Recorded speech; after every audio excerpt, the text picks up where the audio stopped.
मित्रों नमस्कार। संस्कृत ज्ञान धारा चैनल में आपका स्वागत है और मैं हूं दिनेश पांडे। मित्रों हम लोग अध्ययन कर चुके हैं कि शकुंतला की विदाई हो रही है।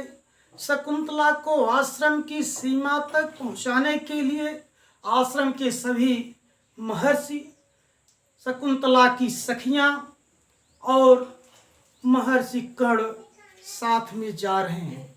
जैसे एक आश्रम से कुछ दूर आगे बढ़ते हैं तभी शकुंतला के वस्त्रों को पीछे से एक वृक्षावक खींचने लगता है।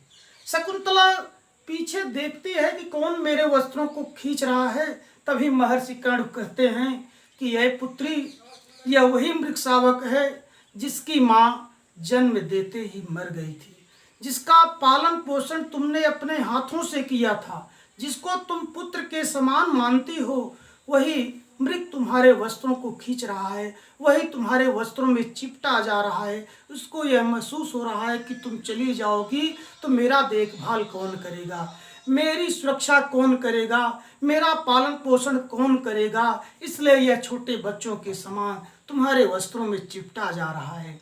शकुंतला उसको देखती है, उस पर स्नेह भरी दृष्टि से देखती, उसको सहलाती है और कहती है कि हे वत्स, साथ छोड़कर जाने वाली तुम मेरे पीछे पीछे क्यों चले आ रहे हो? अब तो तुम्हारी देखभाल पिताजी करेंगे। ऐसा कह करके वह रोते हुए आगे बढ़ जाती है। मित्रों अब हम लोग इसके आगे का अध्ययन करेंगे कि जब वह रोते हुए आगे बढ़ने लगती है, वह रो रही है, तभी महर्षि कर्ण कहते हैं कि अय पुत्री, इस आंसुओं को तुम अपने धैर्य पूर्वक रोक लो, क्योंकि इस ऊंची नीचे घूम भाग वाले मार्ग पर तुम्हारे पैर लड़खड़ा रहे हैं। मित्रों महर्षि कर्ण और शकुंतला की इस कारुणिक बात को सुन करके, करुणा भरी बात को सुन करके, उनका शिष्य सारंगरव जो उनको हस्तिनापुर तक पहुंचाने के लिए साथ में आया है, वो महर्षि कर्ण से कहता है कि हे भगवान, आप हम लोगों को संदेश दे करके यहाँ से लौट जाइए, नहीं तो शकुंतला जब तक आप रहेंगे तब तक यह रोती रहेगी। तब महर्षि कर्ण कहते हैं ठीक है, इस पीपल की छाया में हम लोग इकट्ठे हो जाते हैं, यहाँ से हम आपको संदेश दे देंगे और आप लोग चले जाइए। तो मित्रों आज हम लोग इसी कारुणिक के प्रसंग के बारे में अध्ययन करेंगे। आप पूरा अध्ययन करने के लिए मेरे साथ लास्ट तक इस वीडियो पर बने रहिए।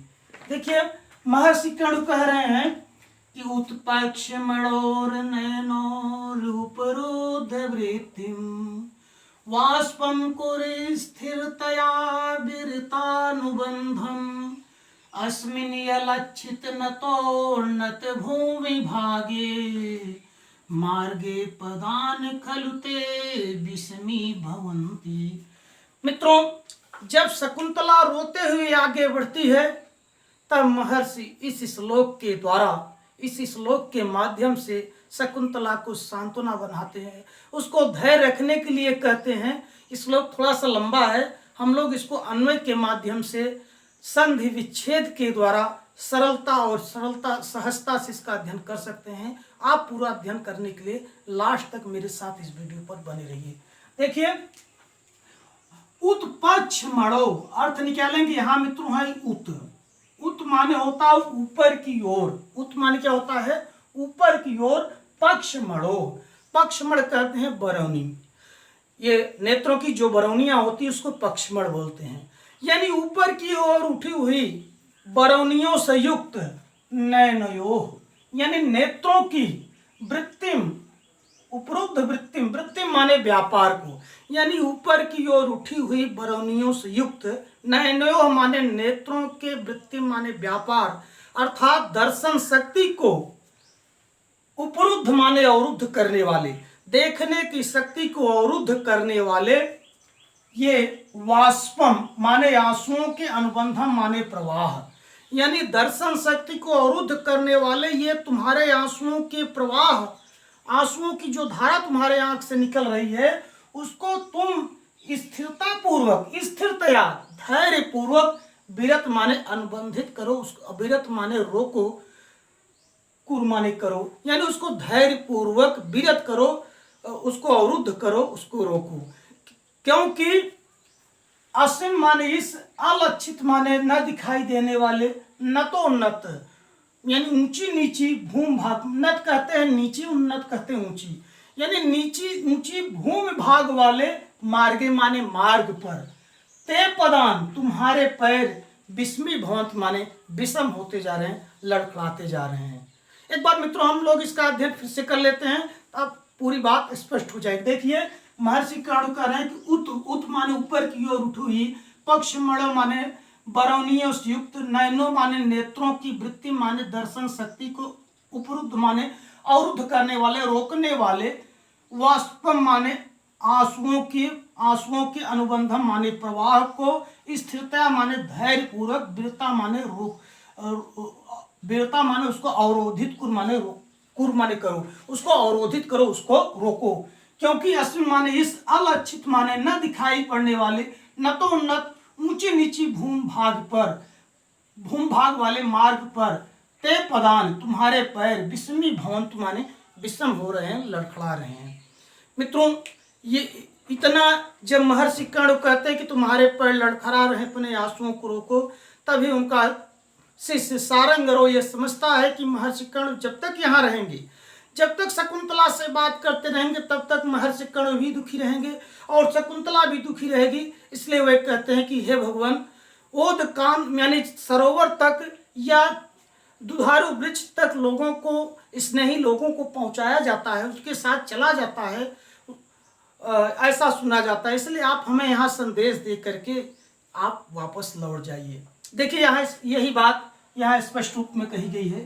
सारंगरो कहता है कि भगवान, हे गुरु जी, ओदकांतम, ओदकांत कहते हैं सरोवर तक, यानी सरोवर के किनारे तक, स्निग्धो जनों माने स्नेही लोगों को, स्निग्धजन स्नेही लोगों को, प्रियजनों का अनुगंतव्य मान उनके साथ चलना चाहिए, यानी सरोवर के किनारे तक प्रियजनों के साथ चलना चाहिए, उनको उतनी दूर पहुंचाना चाहिए। इत श्रुते माने ऐसा सुना जाता है। मित्रों हमारे लौकिक मतानुसार और धर्म शास्त्रों में यह बात वर्णित है, जगह जगह लोक मत है कि अपने स्नेही जनों को, आए हुए अतिथियों को या विदाई के अवसर पर जिसकी विदाई हो रही है उसको अपने निवास स्थान से कुछ दूर तक साथ पहुंचाना चाहिए। यह दूरी क्या है? इसका मानक शास्त्रों में रखा गया है कि निवास स्थान से चलने पर अगर कोई पहला तालाब मिले तो वहां तक पहुंचाना चाहिए। अगर तालाब नहीं है, सरोवर नहीं है, तो दुधारू वृक्ष, जो पहला दुधारू वृक्ष है मिले, दुधारू वृक्ष में पीपल, बरगद, पाकड़, गूलर कोई भी हो, वहां तक पहुंचाने की परंपरा मानी जाती है, वहां तक लोग पहुंचाते हैं। यही बात महर्षि कर्ण का शिष्य सारंग उनसे कहता है कि सरोवर के किनारे तक अपने जनों को पहुंचाना चाहिए। यह बात सुनी जाती है, ऐसा लोग कहते हैं, इसलिए यह सरोवर का किनारा है, यहाँ आप संदेश दे करके आप लौट जाइए। तो देखिए मित्रों यहाँ स्पष्ट रूप लिखा है इस गद्य में, इसको देखिए। सारंग कहता है कि हे भगवान ओदकांतम यानी सरोवर के किनारे तक स्निग्धो जनों, स्नेही लोग को, अपने लोगों को, अतिथियों को, प्रियजनों को अनुगंतव्य माने उनके साथ चलना चाहिए। इत सुइते माने ऐसा सुना जाता है। तद इदम सरस, तत् माने तो, इदम माने यह सरस तीरम, यह सरस तीरम है, यह सरोवर का किनारा है। तो देखिए ये सरोवर का किनारा है, यानी जैसे ही आसन कुछ दूर पहुंचते हैं तो सरोवर पास मिलता है। तो वही महर्षि कर्ण का शिष्य कहता है कि ये सरोवर का किनारा है। अत्र संदेश, यहाँ हम लोगों को संदेश दे करके, अत्र संदेश माने यहाँ हम लोगों को संदेश दे करके, प्रतिपत्तुम अर्हसि, प्रतिपत्तु माने लौट, अर्हस माने सकते हैं, आप यहाँ से लौट सकते जाइए, यानी आप यहाँ हम लोगों को संदेश दे करके लौट जाइए। तो महर्षि कर्ण कहते हैं तेन, यहाँ तेन का अर्थ है ठीक है। यहाँ तेन का क्या अर्थ है? ठीक है। हिमाम माने इस, क्षीर वृक्ष छायाम, यानी सरोवर के बगल में एक दुधारू वृक्ष है, पीपल का वृक्ष है। चूंकि क्षीर वृक्ष माने होता दुधारू वृक्ष, दुधारू वृक्ष में पीपल, बरगद, पाकड़, गूल कई वृक्ष आ जाते हैं, लेकिन यहाँ उपयुक्त शब्द पीपल है, क्योंकि उसकी मान्यता सर्वाधिक है। देखिए, तेन माने तो ठीक है, इमाम माने इस क्षीर वृक्ष छाया। क्षीर वृक्ष छाया माने इस दुधारू वृक्ष की छाया में, इस पीपल वृक्ष की छाया में आज श्याम माने रुकते हैं। तो ठीक, चूंकि संदेश देने के लिए उनको रुकना है, सोचना है कि महाराज दुष्यंत के लिए क्या संदेश दे, इसके लिए उस दुधारू वृक्ष के नीचे, उस पीपल वृक्ष के नीचे वो लोग इकट्ठा होते हैं, रुकने के लिए कहते हैं। तो सर्वे परिक्रम में स्थित, सभी लोग परिक्रमा करके घूम करके उस पीपल वृक्ष के नीचे स्थित हो जाते हैं। तो मित्रों, यह इस श्लोक का हम लोग शाब्दिक व्याख्या कर लिए हैं। अब थोड़ा सा इसकी व्याकरणिक व्याख्या कर ले, इसकी सामासिक के शब्दों के बारे में जान ले, संधियां क्या है इसके बारे में जान ले, क्या क्या इसमें है, जो प्राय परीक्षाओं में पूछी जाती है। तो आप पूरा अध्ययन करने के लिए लास्ट तक मेरे साथ बने रहिए। देखिए, यहाँ तो उत्पक्ष मणोह नयनयोह, अगर ध्यान से हम देखेंगे तो उत्पक्ष मणोह के बाद ऊपर र है, जो कि विसर्ग बन जाता है। इस तरह बन जाएगा उत्पक्ष मणोह, इस तरह उत्पक्ष मणोह, और ये क्या बन जाएगा, नयनयोह, नयनयोह। यानी ये जो विसर्ग यहाँ पर है और एक विसर्ग यहाँ पर, ये विसर्ग यहाँ पर, ये आधा र बन गया है, यानी विसर्ग र बन गया है। और यहाँ पर भी विसर्ग नयनयोह के बाद ये र जो है ये विसर्ग ही है, उ जो है इसमें लगा उपरुद्ध वृत्ति, इस तरह बन जाएगा उपरुद्ध वृत्तिम। तो ये नयनयो, ये जो विसर्ग है यही यहाँ पर रह गया, र बन गया है। ये इसकी एक पूरी प्रक्रिया बनती है, जिसको हम अलग एक वीडियो में जब संधि प्रकरण चलेगा तो विस्तार से इसके बारे में बताएंगे। यहाँ इतना जान लेना आवश्यक है कि इसमें विसर्ग संधि है। आगे देखिए मित्रों, वाष्पम कुरुवीरतानुबंधम, अस्मिन, अस्मिन सप्तमी भक्ति के एक वचन का रूप है। अलक्षित नतो उन्नत है, इसका अगर हम लोग संधि विच्छेद करेंगे तो बन जाएगा नतः उन्नतः, नतः उन्नतः। ये भी विसर्ग संधि है। भूमि भागे मार्गे पदान कल तो फिस्मी भवन्ति, और बहुत कोई संधि नहीं है। अब देखिए, कुछ सामासिक पद थोड़े से ज्यादा हैं, इसको भी हम लोग समझ लेते हैं। देखिए, सामासिक पद क्या है। देखिए, उत्पक्ष मणो, उत्पक्ष मणो, यहां ध्यान से देखेंगे तो इसका जब हम लोग विग्रह करेंगे तो बनेगा उद्गतान, उद्गतान, उद्गतान, पक्षमाण, पक्षमाण, ययोह तयोह, ययोह तयोह। यानी जिसके पक्षमण यानी बरौनिया ऊपर की ओर उठी हुई हैं। तो किसकी उठी हुई है, शकुंतला की उठी हुई है। तो ये भाव यानी जिसकी बरौनिया ऊपर की ओर उठी हुई है, ऐसा कौन, शकुंतला। यानी अन्य का भाव हो रहा है, अन्य के बारे में बताया जा रहा है, शकुंतला के बारे में बताया जा रहा है। अतः यहाँ पर ये क्या है, बहुव्रीहि समास है। और क्या शब्द इसमें महत्वपूर्ण है, उपरुद्ध वृत्तिम, उपरुद्ध वृत्तिम। इसका हम लोग अगर समास विग्रह करेंगे तो उपरुद्धा वृत्ति एन, उपरुद्धा वृत्ति एन, एन तम। यानी जिसकी वृत्ति, जिसकी व्यापार उपरुद्ध माने अवरुद्ध हो गई। चूंकि शकुंतला के देखने का जो व्यापार, शकुंतला के नेत्रों का जो देखने का व्यापार है, दर्शन शक्ति है, वो अवरुद्ध हो गई।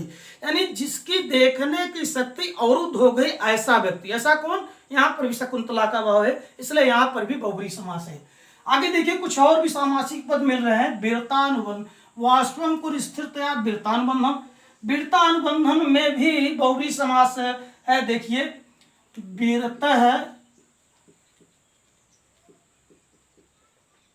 वीरतः अनुबंध, वीरतः अनुबंध, वीरता अनुबंध यस्य, यस्य तम।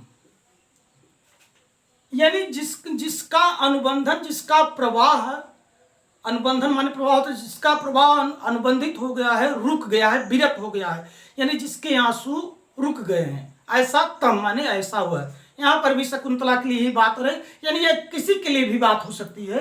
तो यहाँ पर बहुव्रीहि समास है। यहाँ पर अब देखते हैं मित्रों, अस्मिन् अलक्षित नतोन्नत भूमि भागे, ये बहुत बड़ा शब्द है। ये पूरा एक ही शब्द मार्ग के लिए कहा जा रहा है कि अस्मिन् अलग एक सप्तमी व्यक्ति एक वचन का रूप है, तो अगर इसको अलग करेंगे तो अलक्षित नतोन्नत है, नतोन्नत भूमि भागे। तो मार्ग का विशेषण है कि जिसके मार्ग ऊपर नीचे भूमि भाग वाले मार्ग जिसके हों, ऐसा कहूं शकुंतला। यहाँ पर मित्रों ये एक शब्द जो महत्वपूर्ण है ये है ते शब्द अति महत्वपूर्ण शब्द है। ये प्रायः परीक्षा में पूछा जाता है कि ये युष्मद का विकल्प से बनने वाला रूप है, जो षष्ठी विभक्ति एक वचन में प्रयोग होता है। ये प्रायः परीक्षा में पूछता है, इसको ध्यान में रखना चाहिए। और जो महत्वपूर्ण चीज है वह है कि इस श्लोक में छंद कौन सा है, ये प्रायः परीक्षा में पूछा जाता है।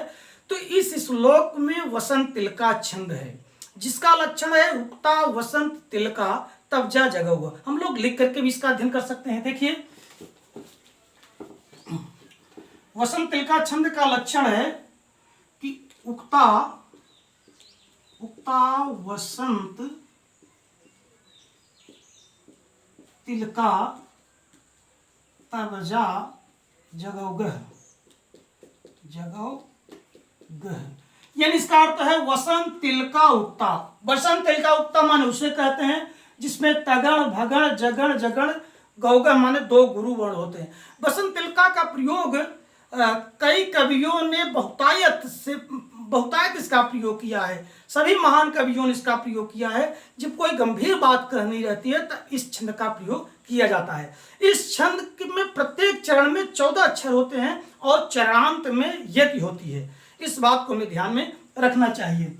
यहाँ एक शब्द जो प्रायः पूछा जाता है कि ते विषमी भवन्ति, यहाँ उसके पैर लड़खड़ा रहे हैं, यह एक अपशकुन है। इस बात को भी ध्यान रखना चाहिए कि पैर चलते समय पैरों का लड़खड़ा जाना, यात्रा के समय पैरों को लड़खड़ा जाना एक तरह से अपशकुन होता है, जो ये बताता है कि यात्रा करने वाले की यात्रा में बाधा आ सकती है। उसके यात्रा जिस कार्य से जा रहा है उस कार्य की सफलता में संदेह है। तो जब शकुंतला अपने ससुराल जाती है तो इसका प्रभाव वहाँ दिखाई पड़ता है कि वहाँ पर महाराज दुष्यंत शकुंतला को पहचानने से इनकार कर देते हैं। तो ये विषमी भवन्ति ये शब्द भी महत्वपूर्ण है, इस बात को हमें ध्यान रखना चाहिए। इसमें एक अलंकार भी है, वह है काव्यलिंग अलंकार। काव्यलिंग अलंकार की हम लोग परिभाषा जानते हैं कि हेतु वाक्य पदार्थता काव्यलिंगम, यानी जब किसी वाक्य में हेतु यानी कारण का प्रदर्शन हो, कारण की बात बताई जाए तो वहां पर काव्यलिंग अलंकार होता है। यहाँ पर कारण क्या है, यहाँ आंसू निकल रहे हैं। आंसू किस लिए निकल रहे हैं? शोक के कारण। अब धैर्य के कारण आंसुओं को रोका जा सकता है, धैर्य करके आंसुओं को रोका जा सकता है। तो जिसके कारण यानी कारण की बात आ रही है कि धैर्य के कारण आंसुओं को रोक सकते हैं, शोक के कारण आंसू निकल रहे हैं। तो ऐसी बात इस श्लोक में है, अतः इसमें काव्यलिंग अलंकार है। तो मित्रों आज हम लोग यहीं तक अध्ययन करेंगे। अगर यह वीडियो आपको अच्छा लगता है तो इसको लाइक करिए, नए हैं तो सब्सक्राइब करिए और अन्य मित्रों तक शेयर करिए। बस इसी के साथ नमस्कार।